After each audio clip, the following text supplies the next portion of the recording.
Hi Ma, good morning. Welcome for today's session. So in the last class we learned two new topics called as architectural styles. In those we learn about two different styles. One is pipes and filters.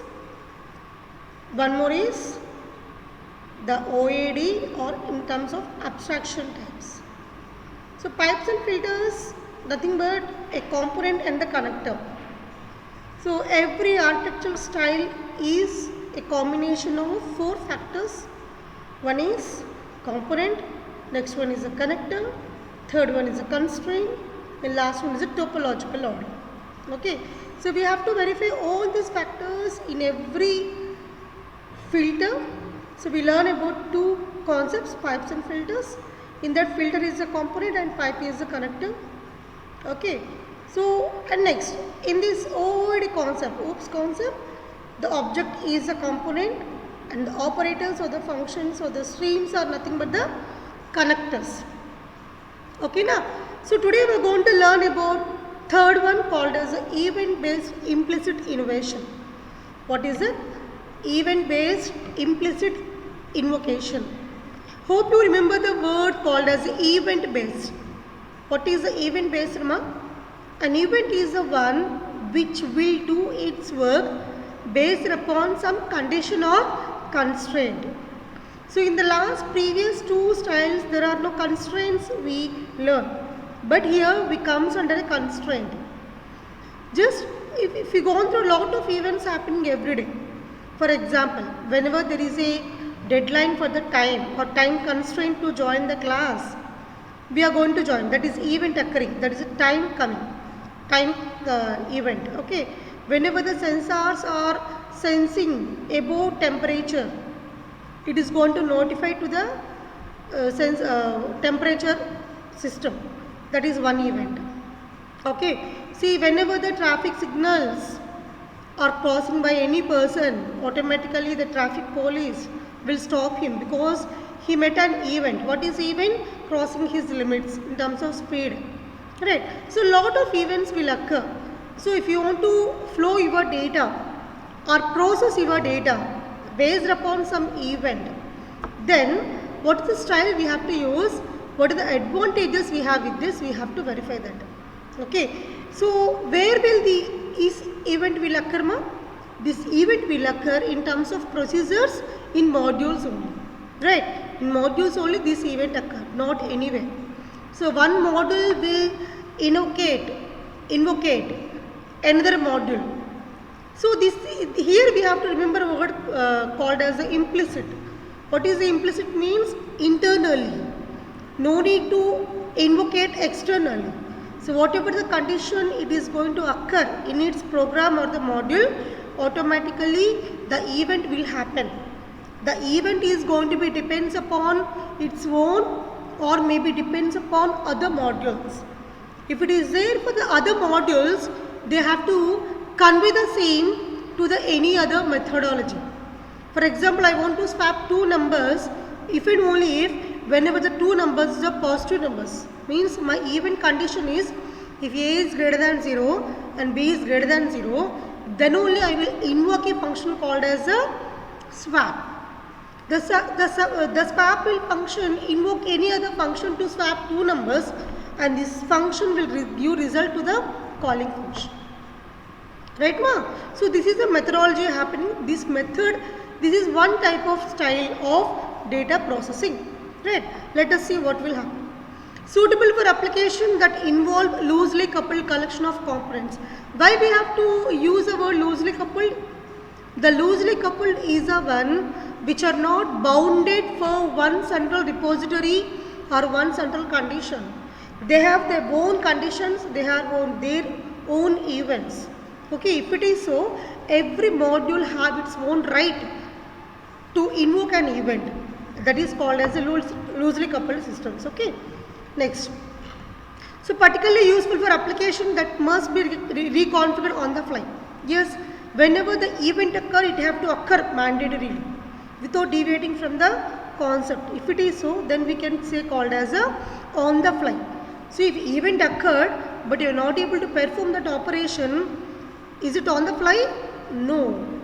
See, whenever the two numbers are positive and the invoke and condition called as a positive number checking, automatically you have to start swapping. On the fly it have to start, okay. So with this, what is the effect of this? We have to change the service provider. Automatically we have to enabling or disabling capability. Yes, we have to enable any other capability or we have to disable any other capability. If any number of AB is not positive, we should not continue with the swap, but we have to return to the calling procedure, right? Either we have to enable or we have to disable based upon your requirement, okay. Next one. Instead of invoking a procedure directly, it will not directly call procedure, it will do indirectly, okay. A component can announce one or more events. Yes, it can. No need to call any other module, but we can do lot of operations here based upon your requirement only. For example, take a switch operation, okay. Take a switch operation, switch function. In the switch function we have multiple operations based upon your constraint. While n is greater than 0, if it is met, we can go, okay. We can do number of looping in while loop. Coming to the switch, we have multiple cases. No need to invoke every time the other want to convey, okay. The event not depends on invoking every time the other event, but it can do some processing inside also, right.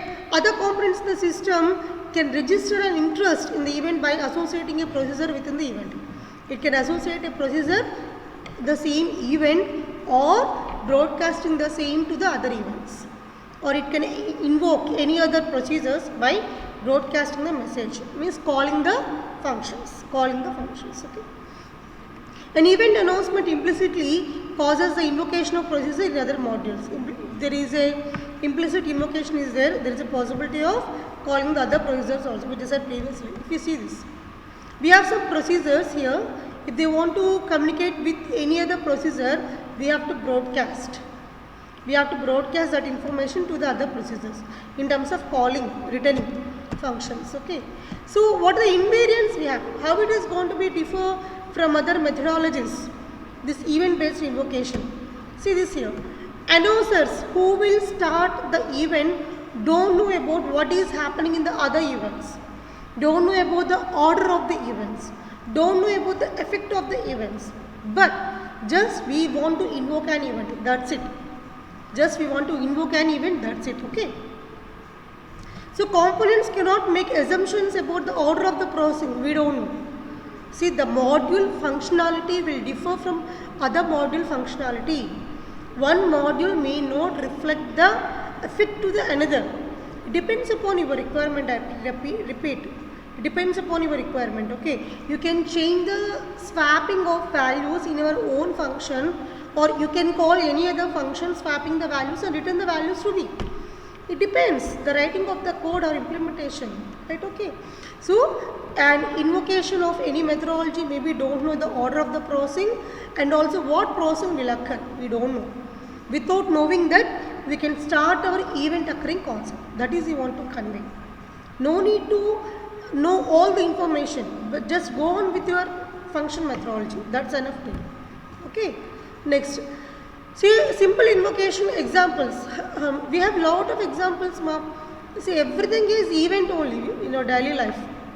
But the author has given one or two examples. One is a debugging step. Whenever the debugging step, what is the bugging? Debugging means verifying, rechecking, error correction. Error correction stops means there is no errors at all. No need to do further. Editor response. Whenever there is a change in any data which is not suitable to the flow of data, it have to notify us. So there is a deviation in your concept. Please convert. Please go on with the normal procedure. Okay. Next, use to enforce integrity constraints. Yes, very important. For example, you don't have money in our ATM, and if you are trying to withdraw your amount, is it possible to get your amount as you are asking or requesting? No, it is integrity constraint. Not possible because you don't have the amount. You attempt for the PIN for 3 times, and you are trying for more than 3 times. Is it will you give the amount? No, it will not permit because it is against the integrity constraints. Okay, so with this we can put some constraints with this what style. But in the previous styles we can't put constraints. Okay, here we can put constraints. Next, used in user interfaces to separate presentation of a data from the application that manages the data. Yes, presentation is different and data management is different. Right, it's totally different. Presentation is for the graphical representation to understand the concept only. See, there is an ATM which I took previous example. Good looking, very good. But with the presentation, it will give the amount. No, with the conditions, when you are able to meet the conditions, the item should be yours.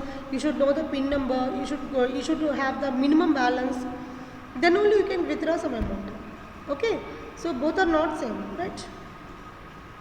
Advantages, we have lot of advantages, ma. We can use the same events for a number of times based upon your requirement. Reuse, easy system evaluation. Of course, we can start. Not only we can use one constraint, but one constraint may invoke any other constraint. For example, I said the person should have an ATM. Okay, if you have ATM, you should know the PIN number. Third generation. Second one, if you know the PIN number, if you want to draw you want to draw some amount, the amount should be available in your account. Third constraint, the ATM should be authorized with the banking system. Fourth constraint, it is an evolution. It's a collection of one to another, one generation to another. Like, so after checking one constraint, we have to move to the other constraint. If all those are able to satisfy by you, then you can get your data, right?